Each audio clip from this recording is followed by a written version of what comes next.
Hello everyone and welcome back to more Going Local here on the channel. Yes, we are back and it's been interesting, let's put it that way. As I said sort of a few episodes ago and at the end of the previous episode, I have moved house. That is the reason for why we have not had any episodes for pretty much 2 weeks. Not what I want to do, but kind of sort of necessary. Had a lot to do in the old house to sort of clean up and a lot to do, so as you would expect, to set up the new one. Is it done yet? Are we now ready to go?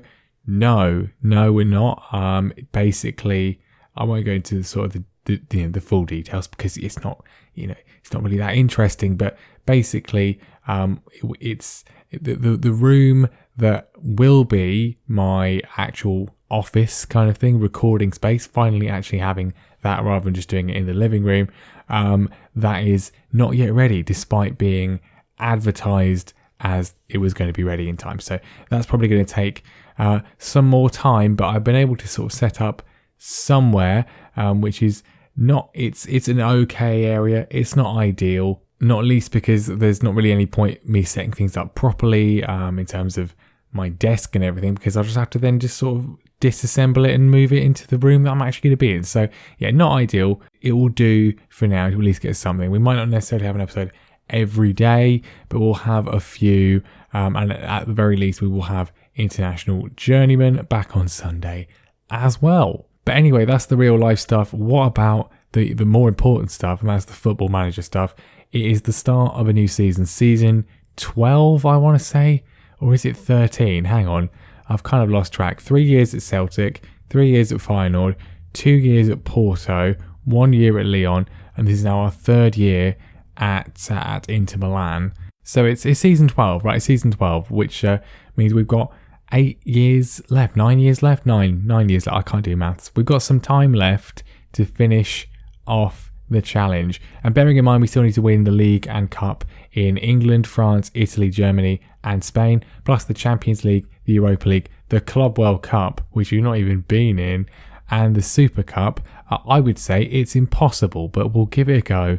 We'll fight it out for as long as possible and just see where it gets us. As you can see, we are still in charge of Inter Milan. Last episode, of course, it's been nice to have a little bit of a break after how last episode ended. The absolutely disgraceful collapse at the end of the season. I mean, I say disgraceful. We weren't the favourites to win the title. We were never in the box seat to win the title until the final 3 matches, which of course we decided, despite being on such a look at this run. Seriously, look at this wonderful winning run in Serie A, and then we decide the final 3 games where we actually can win the title if we just win 2 of them, even potentially just with 1 of them. And we did not. A 0-0 with Roma. If we'd beaten them, it could have been done. A really good 0-0 with Juventus, which we should have won because De Zuba hit the post. And then the 1-0 defeat, absolute disgrace against Sassuolo. It didn't really mean anything in the end. It could have done, but these were the games we needed to win. And obviously, 2 extremely difficult opponents. They literally contested the Champions League final last season as well. So, it was incredibly close. It was incredibly unlucky, but it would have been so nice to get that done. But as Steven Gerrard said one time, we go again, and we're just going to have to keep going. There's not really anything else we can do. I did look for a new job. There were no new jobs of any real note available. The Premier League vacancies, by the way, are so very limited. I mean, Marcelino has been in charge of Chelsea for coming up to a decade. What has he won in that time?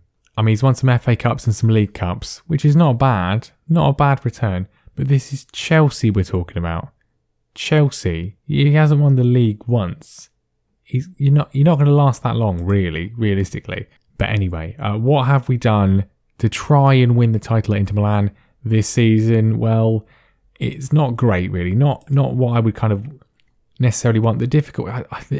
We were so close, and most of the squad is so good. I didn't really know what to do, and also obviously distracted by real life stuff. So we've only made 2 signings, and they're just sort of squad players. They're not really affecting the first team. We didn't really have much money to spend. We didn't really have much in the way of options in terms of players to bring in. So this is what we've done. In terms of departures, there's not really many notable names. The most notable names are, well, two very, very notable names, Romelu Lukaku and Milan Skriniar, both of whom I stupidly gave 3-year deals to, despite the fact they were already past it, have gone out on loan, both to Belgium, which makes sense for Lukaku, less sense for Skriniar, but they've gone out on loan. Decent fee for them. We're still paying all their wages, but at least we've got rid of them for the season, because they wouldn't be playing at all, really, because they're both pretty much past it. And we have, therefore, also signed 2 other players. A centre-back to replace Skriniar, who was kind of our 4th choice, and that is a real person, of course. Nicolo Armini joins us. He's 30 years old. We've signed him for Udinese for a few years, £10 million. For that price, I think it's kind of worth it, really. He didn't have the best of years for them last year, but as a sort of 4th choice, probably even 3rd choice, actually, he's probably better than Gabbia, to be honest. Just sort of strengthens our defence quite a bit. And then the other signing from Udinese is a regen I've had my eye on for a few years now. David Mangano has joined us for a little bit more money, actually, quite a bit more money, £22 million. There's some add-ons in that one as well. Has done decent, not great for Udinese. Didn't really play all the games last season. I think he might have had a bit of an injury, but midfield option for us. I wanted to sort of give us a bit more quality in midfield. My concern is the attacking midfield role. Pasquini, kind of, he's been brilliant, really good, but we didn't really have anyone sort of to back him up of, I think, sufficient quality. We've got Bentancur, who's getting quite old now. Benassi is getting older as well. Just needed to freshen things up a little bit, and I think Mangano does that. But that is it. That's the only signings we have made. Also, when I signed Mangano, I didn't realise that we had this man, Eugenio Casarati, out on loan, who can just basically do everything I wanted from Mangano. He's really good, isn't he? We're not going to loan him out, I don't think. We're going to keep him here, just sort of compete and provide another option as well. But otherwise, the team is as you would really expect. We have had some interest in certain players. There was interest in Mario Bacula. That interest has been rebuffed. He's signed a new contract. Significant interest in the star man of last season, Roman De Zuber, of course. 25 goals in Serie A is going to attract the interest of a lot of teams. It attracted the interest of Barcelona, and Real Madrid was able to persuade him to stay here as well. He was a bit upset, but we got him to change his mind in the end. Now, obviously, he did. I think I did make a threat to sell him in the previous episode, given that he decided to stop scoring in the 3 most important games of the season. I have not done that, because we couldn't really replace him. The only other option is Joshua Miller, who we looked at before at Borussia Dortmund. We couldn't have afforded him even with the fee. Also, most of the bids for him were rubbish. This is a £100 million player, in my opinion. He's only valued at 26.5 million. I don't know why. But yeah, otherwise, yeah, that's it. Now, there are some issues with the squad. I think our wingers are all 30, other than Yilmaz. They're getting up there. And also, fullback concerns me a bit. Ruggeri is inconsistent, but he's overall pretty good. We don't really have. There's not really a good backup option for us to get in. Nabili is here, and he's okay. He's got potential. He's not really a good backup option. The problem is there isn't really anyone sort of a cheap, worthwhile option to get in. We can loan 2 really good left backs. Paolo Montessori from Arsenal is prepared to join on loan, but they want us to pay lots and lots of money, £90,000 a week of wages and £675,000 a month for a guy who's going to be a backup. I don't really think we can particularly afford it. The actual finances are better than they were, but still not great. What does annoy me, though, most of all, is that this man here, Alessandro Costantini, who also is prepared to join on loan for even more money from PSG. They want £1.9 million a month. He joined PSG on a free from Barcelona. And I didn't even realise he was available. Didn't even realise. So we could have signed him. He probably would have gone to PSG anyway, but we could have got him in. But I didn't even know. But anyway, that's sort of how things go. We are going to be playing our first game of the season. It's going to be against Spezia away from home. You can see that Juventus and Roma, obviously, have already won their first 2 matches of the season, which you just don't love to see. Season preview, we're predicted to come third. We have no players in the media dream 11, which kind of sums up our situation really. This is why if we could have just won last season, it would have been amazing. We came so close. 3 defeats, one of which was that game against Sassuolo, which we'll never mention again, but 3 points off top, 91 points, and we didn't win. It's heartbreaking really, isn't it? It really, really is. You can see the improvement from when we took over. Yeah, it would have been nice to get it done. I want to win something with Inter. I think, as we said, realistically, the challenge is, it's pretty much doomed. Maybe we'll sort of adapt the challenge a bit. I want to win something in all of the remaining countries. I want to win a trophy in Italy, England, Spain, France and Germany, maybe, or at least be there. Who knows? Let's just see what the season holds. Right, let's do this. You know the team by now. It's not changed. Maybe it should have changed, but it's still here. Bajic is in goal. Ruggeri, Bastoni, Bakula and Hakimi's the defence with Benassia, Matthias and Pasquini in midfield. Keane and Chukwueze are the wingers. De Zuba is up front. Let's not pick up from where we left off last time.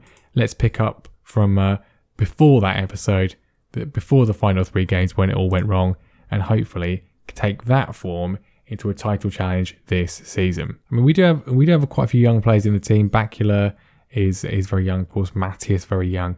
Pasquini very young. De Zuba very young. The experience of last season will hopefully do them no end but good. And let's just get off to a good winning start. Spezia away from home.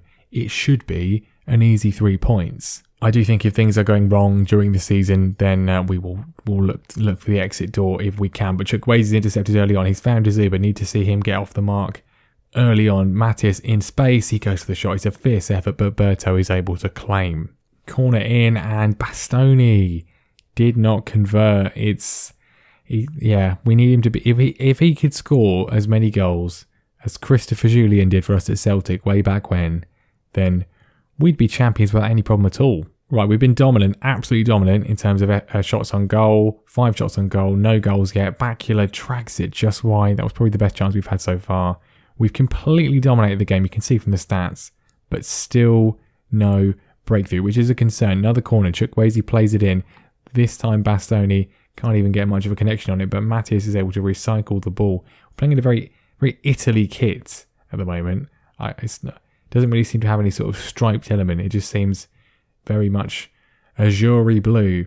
But we are completely in control here, but still no breakthrough. Matthias, here's Pasquini. First time we've really seen him so far this season. Ruggeri looking for the cross. No, goes short to Pasquini. Whips it in. Moise Kean can't get there. He's got a bit of a knock, but he's going to stay out there.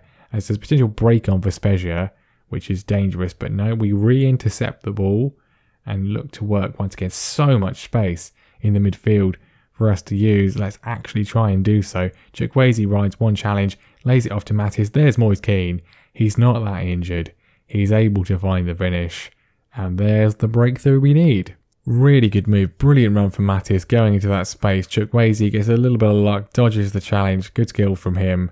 Back to Matthias, the assist from him, and the powerful strike from Moise Kean, who had a brilliant year last year. Wasn't going to be... we brought in Salcido specifically to play there. He didn't do very well. Moise Kean, who we initially wanted to play there, ended up making that position his own. He's continuing where he left off. And, it's a good first half. What is actually wrong with Moise Kean? I probably should have looked that up. Because that could be... if he's pulled his hamstring or something, and he's just soldiering on, he's going to be out for a month. So we probably should take him off if that's the case. Anyway, Bastoni intercepts. Here's Kean again. Doesn't look injured to me. Looks fine. Benassia is injured in the sense that he's got a broken arm, I think, or fractured wrist. It's one of the ones he's playing through. He's absolutely fine. Here's Pasquini in the area. Back to Matthias with a strike. It's fallen to Chukwueze, whose effort is David Nugented over the line by Roman De Zuba. I wanted him to open his account today. I don't care how he did it, as long as he scores. And, there wasn't much skill involved there. Great work from Ruggeri. Pasquini, the ball there was what set it up. The shot from Matthias is blocked. It falls to Chukwueze, who somehow doesn't score because that man there Roman De Zuba, formerly of Preston, able to put the ball away. Can we add a third here to sort of seal the game? Probably should start thinking about substitutions. Moise Kean is probably the one to be taken off just to, guard against whatever injury this is. But he's on the ball again, looking absolutely fine to me. We'll bring Sottil on anyway, just in case. Kean having a brilliant game. Really, really loving his life at the moment. Intercepts well. It's found its way to Chukwueze, who's stretching the defence. They cannot handle us in any area of the pitch today. The goalkeeper's managed to get there, despite the defender's efforts to ruin it for him. Free kick from Matthias, edge of the area, plays it in. It struck the post. Good leap from the keeper as well, which I think sort of put the ball off. It really has been a dominant performance. Spezia haven't really done anything at all. We have been the first to every ball. You get games like this sometimes. It's just so enjoyable. It's just such a shame we didn't do this at the tail end of last season and win the title. But there we are. Matthias slips in. Yilmaz off the bench. He opens his account as well. Could be a big season from him this year. Didn't do much towards the second half of last year, but hoping for big things from the Turkish international this time around. And it's 3-0. It's been comprehensive. And there we go, total domination, 3.12 XG, 3 goals scored. You like to see that a lot. We could have had more, we should have had more, but we don't need them. I'm happy to win every game 1-0, as long as we win. Great performance from the lads, and we go joint top of the league, really, with Juventus, Sampdoria, Roma, and some other teams as well. Some big results in there. Frosinone beat Napoli, and Udinese, who we signed 2 players off, don't forget, beat Lazio, so that's good. But the problem is it doesn't matter. We need Roma and Juventus to drop points. And so far, they have not. Moise Kean is a bruised knee. He is absolutely fine. And a great performance from Matthias as well. We're just going to stay with this for a couple of days because the Champions League draw is coming up. And theoretically, we could win the Champions League with this team. It is possible. We are in the competition. Okay, this is what we came for. It's the Champions League draw. We are seeded 3rd for the draw. 3rd? We came 2nd. I know that's not how it works. I know you only get top seed if you win the league and everything else is random. But, Juventus and Roma both get first seeds. That's not really fair, is it? Right, there's your top seeds. PSV would be good. Mönchengladbach, that'd be nice. That would be nice indeed. We'll do the second seeds as well. Some of these groups already really very horrifying. Dortmund and Man United, Madrid and Bayern, PSG and Arsenal, Roma and Atletico Madrid, Man City and Barcelona. You having a laugh? The PSV Hertha Berlin group, that would be lovely, really. That would be great. Right, who are we going to get? Who is going to knock us out of the Champions League? We don't get City and Barcelona. We can't have Group B, obviously. I'd rather not have Group C. Obviously, that's what we get, isn't it? Arsenal, I suppose. I don't know how they've been getting on in this save. Let's just see. We get. Ajax as well. Are you literally taking the piss? Are you actually? What? So, I've not played it for Is this the punishment for not playing the game for nearly 2 weeks? PSG, Arsenal, and Ajax. How have Arsenal been getting on? Not great, really. I'm not sure how Freddie Ljungberg's not been sacked. They finished 3rd last year, which I suppose for Arsenal is essentially like winning the league, isn't it? We've got a chance. We have got a chance. It's not great though, is it? It isn't great. But anyway, that is going to be that for today. We'll actually see when those games are going to be. Interhanded tough group. Yeah, I know. You don't need to tell me. Right, so there's the games are coming up there. There's a lot of games. And we will be back next time for some more games. Champions League group stage is certainly a possibility. PSG and Verona, maybe. I don't know. I might see if I can go a little bit further in. Just because we've been here, we've done this. It didn't go well. I don't really necessarily want to go through the whole season in full detail again because it's just, as I say, it's been done. It has been done. So if I can go... maybe even as far as the final group game and some revenge against Sassuolo, potentially. We are once again, for some reason, playing Roma and Juventus right next to each other. Does that mean we're playing them... what is that? We're playing them again, back to back at the end of the season, and then Milan to end the season. again, so Sports Interactive, are you actually taking the piss? Are you actually taking the piss? I think this is the final episode of Going Local, actually. We're not doing it anymore. I'm done. I am done. We'll be back next time. The pain continues. And don't forget to watch on Sunday, International Journeyman, where the pain most certainly will continue there as well. Thank you very much for watching. I will see you next time at some point. Leave a like, subscribe. Goodbye.